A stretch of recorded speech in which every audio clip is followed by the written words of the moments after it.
Oh shit. Wow, that's loud. Let me turn this down here. Turn it down. Just turning it down.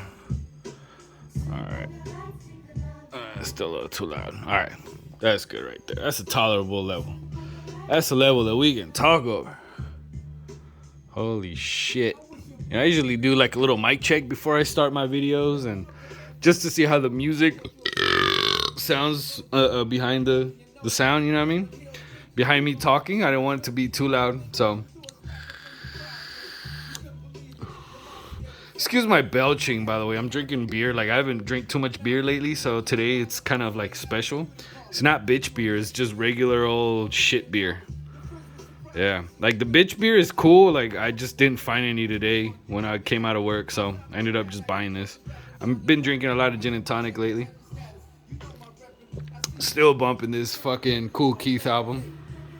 Check that shit out. That's a cool ass album. But anyway, speaking of cool ass albums, we're gonna get to the nitty gritty. All that shit is cool, but it's not that impressive. This right here is impressive. So let me get to it. Let me remove this because I didn't want you guys to see it. You know, I have a tendency to not be careful on the shit that I do show and the shit that I don't show. So let me get that out of the way. So first off, Mama Said Knock You Out from LL Cool J. So this is a great album. I haven't opened this one up and fucking bumped it, but I have it on CD. So yeah, this is I think it's his fifth album. And yeah, from beginning to end, this is a good one. It's a classic. It's good shit. This is something that if you don't have, you know, it's part of like hip hop history. This it has the song "Mama Said Knock You Out," which was huge, fucking humongous. Let's see. Now this one, you might not be like, oh, that's a super great album, whatever. It's Outkast, bro. It's this is a Vinyl Me Please pressing of fucking Stankonia, which is fuck, like honestly at this point it's kind of hard to say which is their best album, because I really like this one. I like Atlians. I like fucking Southern Playalistic Cadillac Music. I like all their albums. This one really like fucking just like reminded me of how good it was, because I hadn't listened to it in years. Like a lot of shit, like I haven't listened to it in years. Like this was big pop shit from back in the days. So this one, yeah, you just gotta have their first four albums. Speaking of their first four albums, here's the third one, Aquemini. So Aquemini is another one, same shit. I didn't remember how great it was. Like this is a fucking great album. I got that new version of Atlians coming in the mail from Vinyl Me Please, the green vinyl, which I'm looking forward to having. That way I'll have, well, this one still hasn't been pressed by Vinyl Me Please, but I have the first album, second album, and fourth album from Vinyl Me Please, the Outkast albums, which is dope, you know, just something to put on my little ribbons, that, you know, chest candy. DJ Pooh, Bad News Travels Fast, fucking classic West Coast shit. If you like G-Funk, if you like that gangsta shit, fucking DJ Pooh makes it happen. So this is one I already had. I really only bought it because of the sleeve. I'm not gonna lie to you, because I have a perfectly fine fucking good copy of this.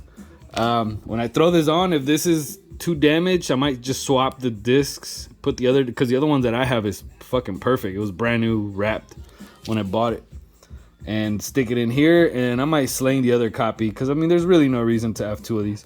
But this has some fucking bangers on it. That Whoop Whoop from Cam, woo. I think the best track on this though is let me see, forget the name, Nowhere to Hide. That one right there, featuring Threat. And Threat, he was on the Friday soundtrack.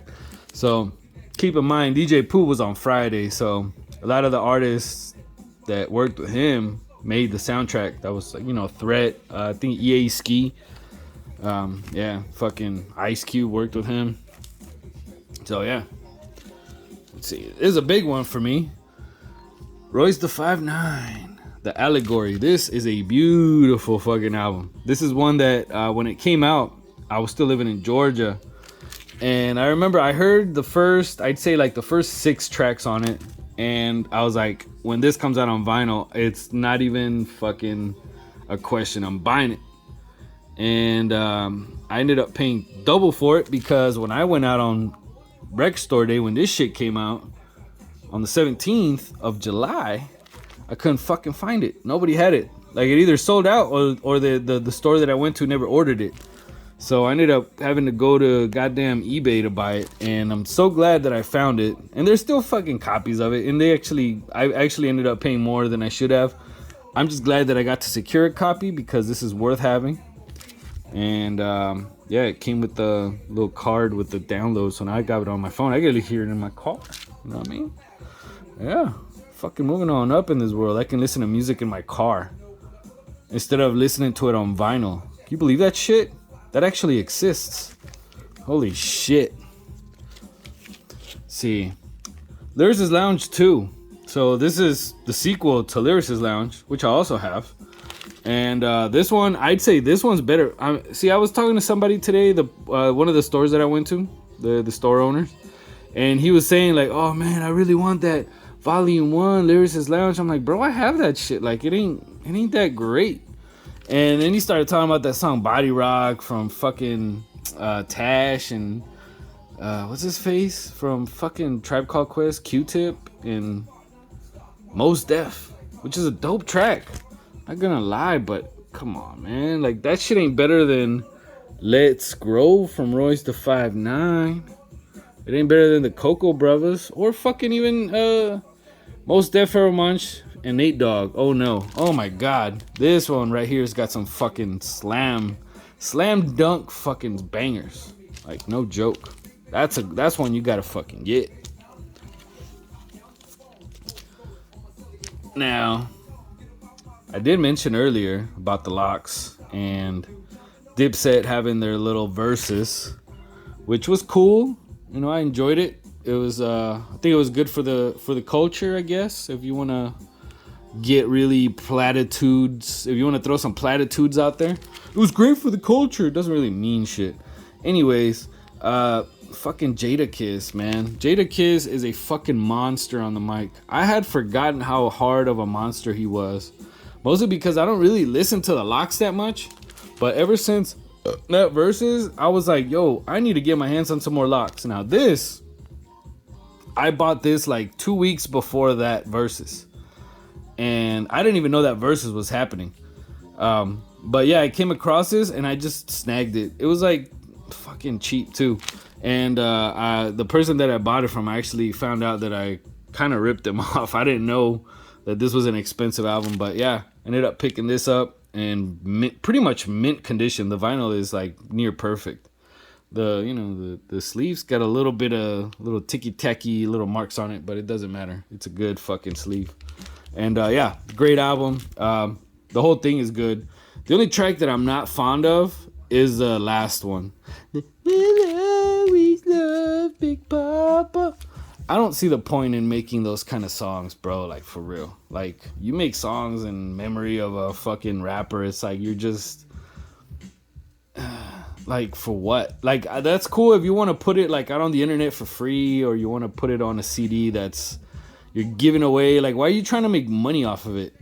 Like, Biggie didn't need money. His family is rich already. They make money off of Biggie. Like, I don't know. It always rubs me the wrong way when they do that. But anyways, moving along.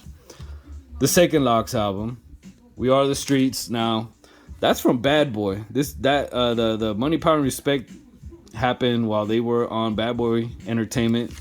This is their first album on Rough Riders, which is the label that they joined with DMX, Drag On, Swizz Beatz, Eve, this guy named Infrared.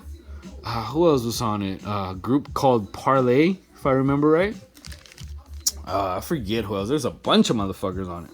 And, oh yeah, some guy that you might have heard of. His name was DMX. You might have heard of him. But, so yeah, the Lox. I still haven't listened to this one. But I honestly, I haven't listened to it since I was a kid. Like, this shit came out in like 2001, like a long motherfucking time ago when I was a kid.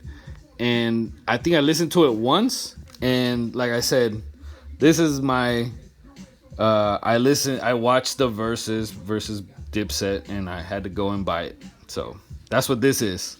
That one I already had it when the verses happened. This one I had to buy because of the verses. Not gonna front, you know. I am kind of a impulse buyer sometimes, and this one I saw it and I was like, yo, gotta buy it. I need a ride to die, bitch. I remember that song. Yeah. So yeah, this is actually gonna get spun tonight after this Kool Keith album. After I'm done listening to it, because I'm gonna listen to it maybe like another 3 more times all the way through. So speaking of that guy that I brought up earlier, DMX, this album I already had it, but this is an original pressing. Like I said, you never skip on original pressings. You always buy them because you don't know when you're gonna come across another one. This one I had to buy it. And yeah, see right there, it's got the little promotional copy, not for sale. So this one's actually in kind of bad shape. You know, the sleeve is kind of beat up. The record itself is kind of beat up, but it's good enough to where you can listen through it the whole way through without skips and without bad noise. Like, it has some noise, like most records do, but this one's got a little bit of extra noise. So that's all it is, but it's a great album. Shit, I was about to put it down. Yeah, this one I gotta actually expound on a little bit more. So, I mean, shit, the hits on this one is just endless. No Love for Me, Flesh of My Flesh. Shit, Heat is one of my favorite DMX tracks, period. I love that violent fucking robbery shit. Keep Your Shit the Hardest. Ain't No Way is a track that me and a homeboy used to play back in the days when we were kids, and that was like our homeboy song, you know what I mean? So yeah, that track or that album is it means a lot to me. I love that album.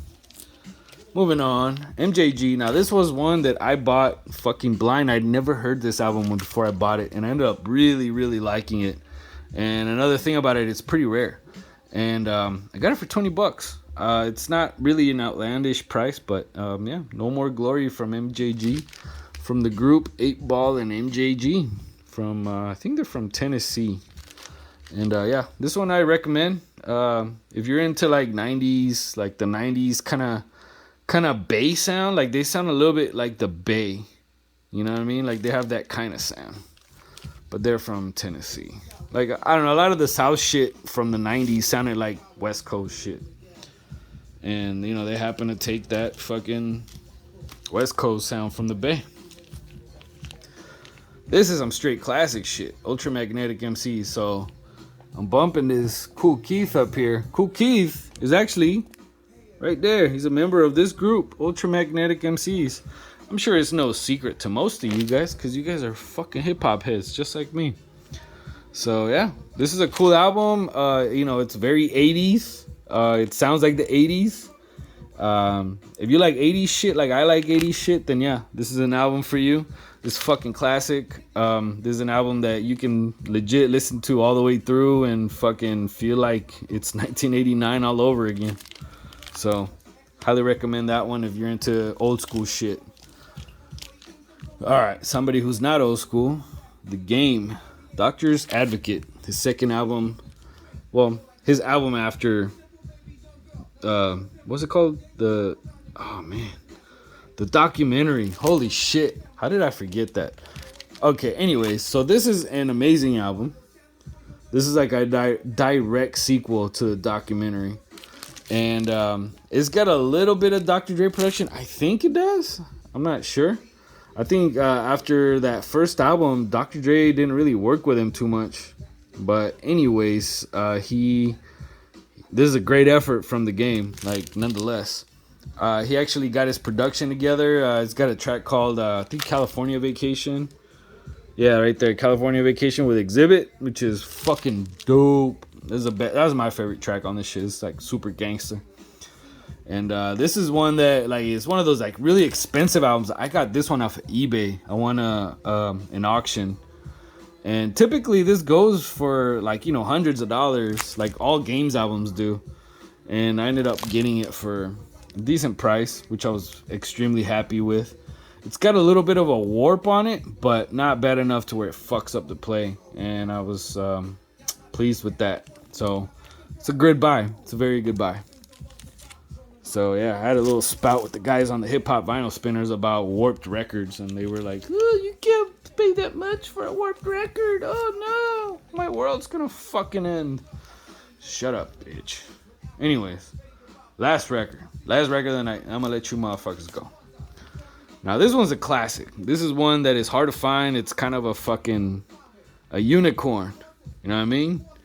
This is not a record you see all the time. You could go to Discogs and find it for a few $100, and man, I hate how much I spent on it. But Helter Skelter, Nocturnal. There's another one that I haven't listened to in fucking years. All I remember from it, oh my god, I had a yawn. Holy shit, I promise I will not yawn the rest of this video. Anyways, yeah, Helter Skelter. This is one that was a bit of a holy grail for me. And it's not that I don't like listen to their shit, is that I haven't listened to it in a long time. And then when I remember, I heard like 3 tracks from it on some YouTube video. And I decided that I had to have this under all circumstances. Under any fucking condition, I had to fucking buy this. So today, I just got this today. I went into the store called Five Space, and I bought a bunch of the records that you saw in here. I'm not gonna go back and show you which ones, but I found this record, and he had it up on the wall, and I was like, bro, how much is that shit? There's a price. I'm not gonna show you the price tag because it's gonna piss me off. But yeah, so this is a great one. This is one that is super rare. And just the fact that I have it now, I feel like like Thanos when he drops that time stone into the glove, the Infinity Gauntlet, if you will. And yeah, it feels good. Get some more boot camp click in my fucking diet. And yeah, this is great fucking shit. I put it up on the hip hop vinyl spinners, and people were like, "Yo, you found a copy of Helter Skelter Nocturnal?" I was like, "Yeah, bro." I was like, yeah, you can touch my arm. You can touch my arm. But yeah, so yeah, that's the latest and greatest. And you motherfuckers, I'm gonna just have to know that you don't have this album, cause I know you don't. You motherfuckers aren't good enough. I'm good enough though. I'm such a dick. Anyways, you motherfuckers have a good night, and watch the rest of my videos. I need more fucking views. The fuck are you guys doing not watching my videos? All you motherfuckers like to comment and shit. Go watch them like 10 times. Come on, help a motherfucker out. With that, I'm gonna leave you. I do have a Tupac video that I'm gonna do, a discography video, so keep an eye out for that. I might do that this weekend or next weekend. We'll see how I feel. If you motherfuckers give me some more views, I'll give you that Tupac video. We'll say Sunday night. How about that? All right, so peace out. I'll see you motherfuckers on the next video, and just remember that you don't have Helter Skelter's Nocturnal. That's right. Eat shit, bitch. Peace.